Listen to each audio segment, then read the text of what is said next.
Mapagpalang araw po sa inyong lahat. Welcome to DJ Sean Stories. Turn on your notification bell, like and subscribe para sa crime stories araw-araw. Ang kwento po natin ngayon ay nangyari sa Singapore ng taong 2012. Paalala lang po, baka mabitin po kayo sa istoryang ito.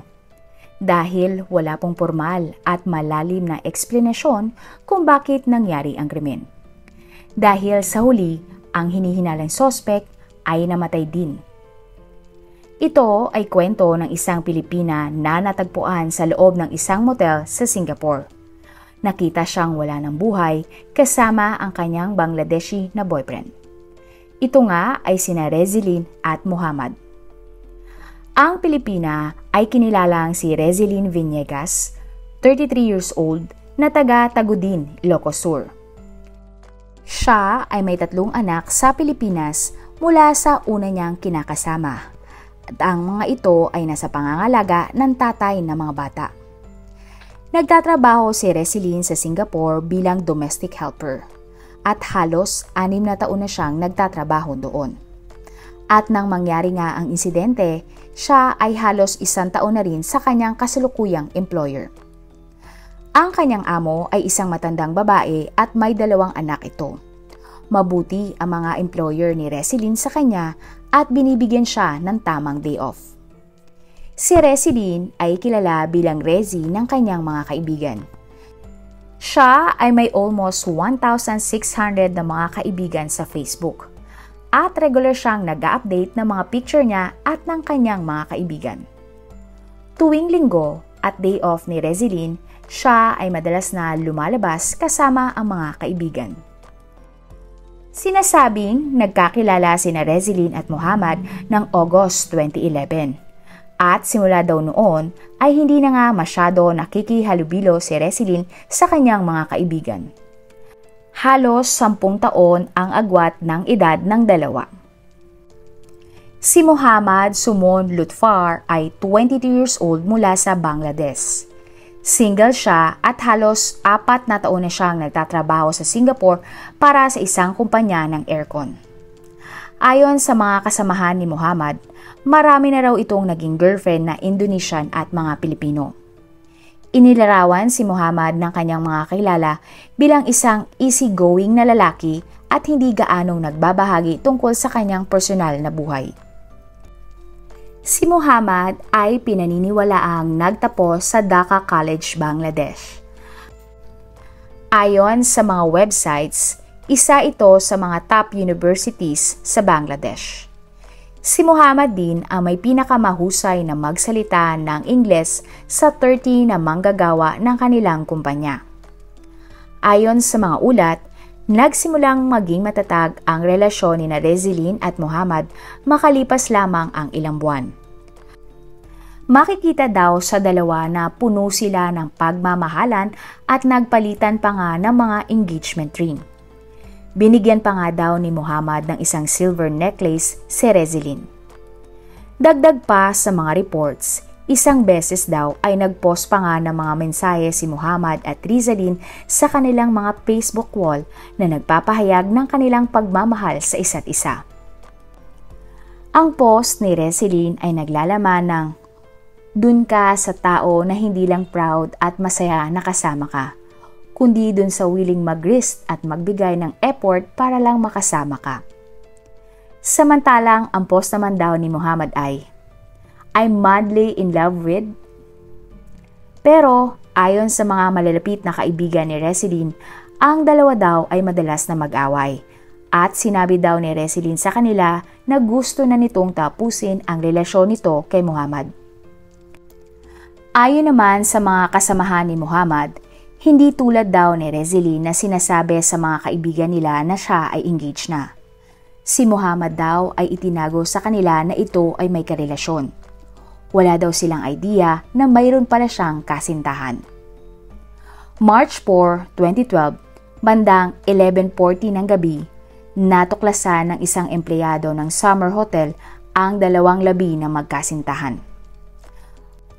May kabuuang 12 na kwarto sa bawat palapag ng Summer Hotel sa Gilang at ang unang palapag ay ginagamit bilang dormitoryo para sa mga foreign workers. Ang gilang na lugar sa Singapore ay madami pong mga hotel sa area kung saan pwede kang mag-check-in ng panandalian. Ayon sa receptionist ng hotel na naka-duty, si Muhammad daw ay isang regular na customer doon sa kanilang hotel. Nag-check-in daw ito isang beses isang linggo. Ang receptionist nga na si Mr. Tai, 67 years old, ay nagsabi na lagi daw talagang may kasamang babae si Muhammad kapag pumupunta sa kanilang hotel. Pero ayon sa kanya, naniniwala siya na hindi pa niya nakita si Resilin bago ang krimen. Nag-check-in daw sina Muhammad at Resilin bandang 6:10 ng gabi. Ginamit daw ni Muhammad ang kanyang work permit para rentahan ang kwarto sa loob lamang ng 5 oras sa halagang 43 Singapore dollars o halos 1,700 pesos noon. Bandang 11:30 nga ng gabi, ang night receptionist na si Mr. Kwok ay tumawag sa telepono ng kwarto kung nasaan sina Muhammad at Resilin upang sabihin sa kanila na kailangan na nilang mag-check out. Nang walang sumagot daw sa telepono, pumunta si Mr. Kwok sa kwarto at sinubukan niyang kumatok sa pinto pero wala daw sumasagot. Nagpasya siyang gamitin ang master's key para i-unlock ang pinto at doon na niya natuklasan ang mga labi na magkasintahan. Ayon kay Mr. Kwok, nakahandusay daw si Resilin sa kama at si Muhammad naman ay natagpuang nakahandusay sa sahig ng banyo. Ang dalawa ay wala ng buhay at duguan. Dito na nga tumawag ng mga pulis at paramedics ang mga staff ng hotel. Pagkarating ng mga paramedics, agad din nilang ikinumpirma na wala nang ang buhay ang dalawa. Ayon sa investigasyon, si Resilin ay may saksak sa kanyang katawan. Pinaniniwalaan na siya ay sinaksak daw ni Muhammad ng maraming beses bago pinatay ang sarili. Ayon pa sa mga reports, ang nakitang murder weapon sa loob ng kwarto ay isang mahabang kutsilyo. Sinabi ni Mr. Kwok na ang hotel ay hindi nagbibigay sa kanilang mga customer ng anumang kutsilyo o blades. Kaya ayon pa sa investigasyon, ang kanilang pagkamatay ay premeditated. Ibig sabihin po, plinano po ang nangyaring krimen. Nakita ng mga pulis sa CCTV na walang umalis at pumasok sa kwarto ng dalawa ng oras na mangyari ang krimen. Napag-alaman din na nang pumunta ang mga pulis sa dormitoryo na tinitirhan ni Muhammad, ay nakita nila ang kutsyon at una nito na may nakasulat sa Bengali na nagsasabing, "Akin siya at hindi ko siya hahayaang mabuhay." Kinuha ng mga pulis ang mga unan at kutsyon na ito bilang ebidensya. At dahil nga dito, naniniwala sila na si Muhammad ang pumatay kay Resilin. Napag-alaman pa sa investigasyon na walang sino man mula sa mga kalapit na kwarto at sa 4 na palapag ng hotel ang nakarinig ng anumang kahina-hinalang ingay ng gabi ng krimen. Wala rin daw narinig na away at malakas na ingay ang tagapaglinis ng hotel.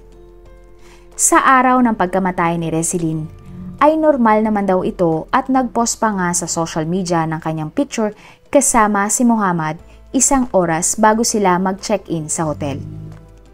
Ang kasamahan naman ni Muhammad na nakatira sa parehong kwarto kasama niya ay nagsabi na ang pag-uugali daw ni Muhammad ng araw na yun ay kakaiba. Nagising daw ito ng maaga at nagluto para sa sarili ng pritong itlog na may kanin.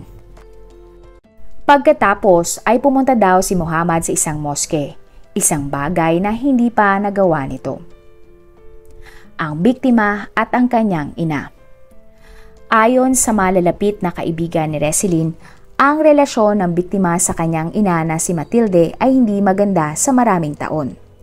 Dahil ang ina ni Resilin ay tutol sa kanyang live-in partner at ayaw tanggapin ni Resilin ang opinyon ng kanyang ina tungkol sa kanyang live-in partner.